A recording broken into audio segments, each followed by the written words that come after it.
My girlfriend declared, "I think you should crash on the sofa tonight." "I need the whole bed," I replied. "Sure thing." Then I checked into a 5-star hotel for a week. Her texts went from furious to pleading in under 24 hours. I'm 29, male, and was lounging in bed scrolling on my phone when my girlfriend, Chloe, 27, stormed in from her knitting circle at 11 p.m. She stood at the bed's edge, arms folded. "I think you should crash on the sofa tonight." "I need the whole bed," I glanced up. "Why?" "I just need room to stretch out. I haven't been sleeping well. We've got a king-size bed." She's 5 feet 4 inches and maybe 115 pounds. But whatever. "Sure thing," I said, grabbing my pillow. She blinked, caught off guard. "Really? You're not going to fight me on this?" "Nope." I walked to the closet, packed a bag. She trailed me. "What are you doing?" "Grabbing some clothes." "For the living room?" "For the hotel." Her expression shifted. "Hotel?" I said the sofa. "Yeah, but if you need space, I'll give you plenty." "You're being dramatic." "Just sleep on the sofa like a normal person. The sofa kills my back. I'm getting a real bed. I booked a top-tier hotel downtown via my phone. 5 stars, $320 a night. Worth every cent for what was coming." "You're seriously leaving because I asked for one night to sleep well? You're seriously kicking me out of my own bed? The one I paid for?" Context: this wasn't new. Last month, she banished me to the sofa because I was snoring too loud. The month before, because my vibe was off. I'd been relegated to that sofa at least once a week for 3 months. I was done being a pushover. As I headed for the door, she grabbed my sleeve. "Fine, you can have half the bed." "Nah, I'm good. Enjoy your space." The text started before I even got to the hotel. "Chloe, you're being childish. This is emotional blackmail. Real men don't run from issues." I didn't reply, checked into my suite, ordered a burger from room service, and slept soundly in a bed where no one complained about my presence.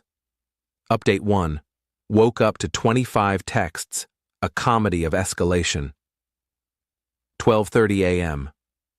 Are you actually not coming back? 1 a.m. This is ridiculous. Come home 1:45 a.m. The bed feels empty without you. 6:30 a.m. Where are you? 7:30 a.m. I made pancakes. They're getting cold. She's never made breakfast in 2 years. I cook every meal. Then came the call. I was at the hotel cafe, enjoying a hot breakfast someone else prepared, when she rang. "Where are you?" "Hotel." "Still?" "I thought you'd come back after proving your point." "What point?" "You wanted space. I'm giving it for one night." "You didn't say how long?" "I booked a week." "A week? Are you crazy?" "No, just tired of sofa life." She hung up. 15 minutes later, her best friend Lila called. "Hey, Chloe says you ditched her. She kicked me out of bed." I found a better one. "She says you're being abusive by ghosting her." I laughed. "She literally said she needed space from me." That's not what she meant. Then she should say what she means. Lila hung up. That afternoon, Chloe texted, "I'm having friends over tonight. It'd be nice if you were here. Enjoy your party." "You're not coming?" "I'm giving you the space you asked for." "Stop saying that." Here's where it gets juicy. My friend Nate lives in our building. He texted at 10 p.m. "Yo, your girl's throwing a rager. She's telling everyone you bailed for no reason. I asked him to record her spiel." He sent a voice clip. "Chloe, he just left. I asked for a little room in bed because he's always hogging it, and he threw a fit and ran to a hotel. He's probably cheating hogging my bed that I paid for." I posted a photo on Instagram of my hotel view captioned, "Sometimes you gotta buy your own peace." Her friends saw it. The comments exploded. Update 2. The entitlement skyrocketed. Day 3, Chloe showed up at my hotel. How? She snooped through my bank app. Yep, she had my passwords because I trusted her. Past tense. Security called my room. Mr. Carter, a woman claiming to be your fiancé is demanding a key. I'm not engaged. Don't let her up. I heard her yelling about her rights as a partner in the background. She camped in the lobby for 4 hours. I saw her from the hotel lounge where I was working. Her texts. I see you up there. Stop ignoring me. People are staring. You're embarrassing me. Security escorted her out when she started bothering other guests, demanding they talk sense into my boyfriend. That night, she pulled a stunt that floored me. She changed the locks on our apartment, the one where only my name is on the lease. Nate texted, "Saw maintenance at your place." Chloe said you moved out? I called my landlord immediately. He was baffled. She said you abandoned the place and she needed new locks for safety. Check the lease. Is her name on it? No. Then why'd you change my locks? He apologized, promised to fix it ASAP. But Chloe had already rearranged everything. My gaming rig stuffed in a closet, my clothes in trash bags, her friend Becca's stuff in the guest room. She'd offered it to her, a note on the fridge. Since you chose a hotel over me, I'm choosing myself. I took photos of it all, then flipped the script. I packed her stuff, neatly in her own boxes, and left a note. Since you need space, take as much as you want. Elsewhere, the landlord was stunned. She thought she could just take over. She's used to getting her way. Not legally. Update 3. Day 5, Chloe went ballistic. She came home, saw her stuff packed, and lost it. Her texts were wild. You can't do this. I live here. I've been here 2 years. I have rights. Then she called the police, claiming I was illegally evicting her. Cops showed up. I showed them the lease, my name only, plus her texts demanding I sleep on the sofa, saying she needed space, and my hotel receipt proving I'd left willingly. I also showed the lock change nonsense. The older cop looked at her. Ma'am, you're not on the lease. He's being kind by not pressing charges for the lock stunt. But I'm his girlfriend. That doesn't give you legal rights. She tried tears. Where am I supposed to go? Maybe to whoever you're with at those knitting circles, I said. Silence. Even the cops raised eyebrows. What's that mean? Knitting circle doesn't end at 11 p.m., Chloe, and it doesn't need you to wear perfume and your fancy lingerie. Her face paled. The cops shifted uncomfortably. Ma'am, take your things and go. As she packed, she tried one last play. I'm pregnant, I laughed. No, you're not. How would you know? Because you asked me to buy you pads last week, and we haven't been intimate in 2 months since you said my aura was off. The female cop stifled a grin. Chloe left with her boxes. Her mom, Karen, called, threatening to sue for emotional distress and wrongful eviction. Karen, she was a guest, not on the lease. She made that place a home.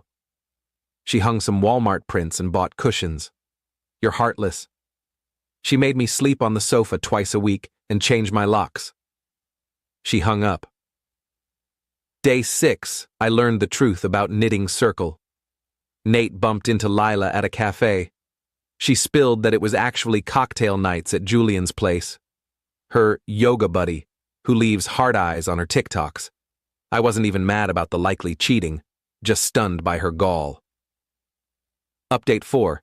The final day of my hotel stay was glorious.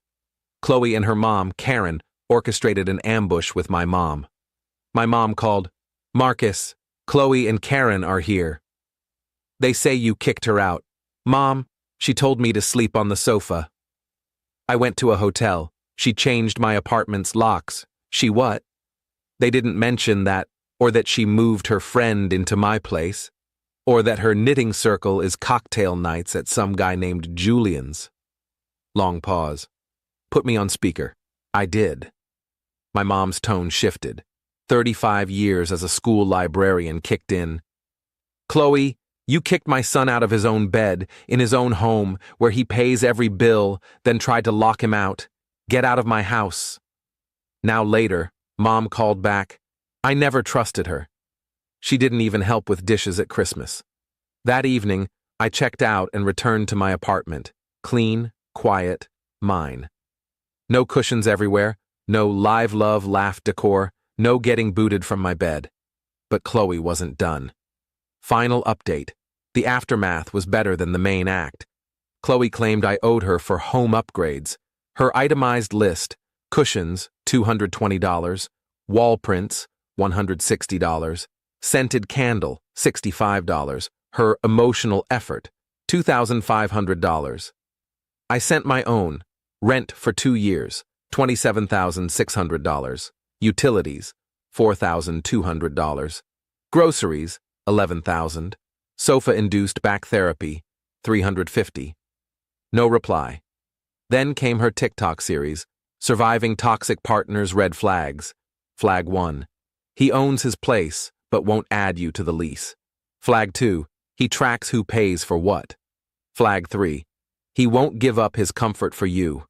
The comments roasted her. You made him sleep on his own sofa? Lived rent-free and you're whining? This is a joke, right? She deleted it all after someone linked this Reddit thread. The best part?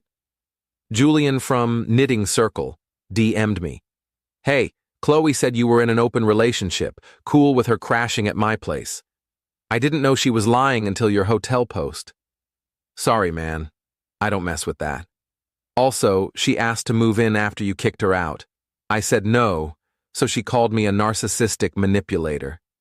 You dodged a bullet, Karen called again. She's on my sofa now. Happy? Why not give her the bed? She needs space, right? That's different. How? It's your house silence, then a hang-up. Word is, Chloe's still at her mom's, fighting nonstop. She matched with a guy on Bumble who ghosted her after finding her TikToks. Lila cut her off after Chloe demanded her bedroom. Julian's warning their yoga group about her. She's been banned from 2 cafes for lecturing staff about toxic masculinity. I'm sleeping starfish style in my bed every night, got a comfier sofa just in case, and started dating Maya, who pays her own rent and has never asked me to give up my bed. I kept one cushion, says home is where the heart is, because it finally is. To everyone asking if I regret not just taking the sofa that night, nope. That $2,240 hotel week was the best money I've spent. It bought my freedom and exposed her entitlement. Chloe, if you're reading this, and I know you are, you stalk my Instagram, Julian's new girlfriend seems nice. Bet she doesn't kick him out of bed. Edit. Stop asking for Chloe's TikTok. It's gone. And no, you can't have Maya's Instagram. She's mine and actually values sharing a bed. Edit 2. To those saying I should have communicated better, I did. Every time she banished me to the sofa, I said it was unfair. She called me whiny and weak. Communication needs mutual respect.